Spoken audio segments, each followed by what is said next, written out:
ඉරානය විසින් මැද පෙරදිග සියලුම රටවල් වලට ඉතාමත් දරුණු ගණයේ ප්‍රහාර මාලාවක් මේ වන විටත් දියත් කර තිබෙනවා. ඒ වගේම ඊශ්‍රායලයේ ප්‍රදේශ කිහිපයකටම මිසයිල පදිතවීමෙන් විනාශ වී ඇති බව තමයි මේ වන විටත් පවසන්නේ.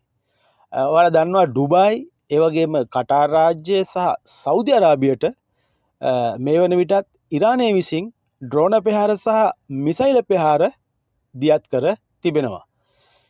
ඒ වගේම තමයි ඊශ්‍රායලය මේ වන විට ප්‍රකාශ කර තිබෙන්නේ දීර්ඝ යුද්ධයකට ඔවුන් සූදානම් වන බවයි. ඉතින් මේ ඉරාන් ඊශ්‍රායල යුද්ධය ළඟදී නම් ඉවර වෙන පාටක් අපිට පෙනේ.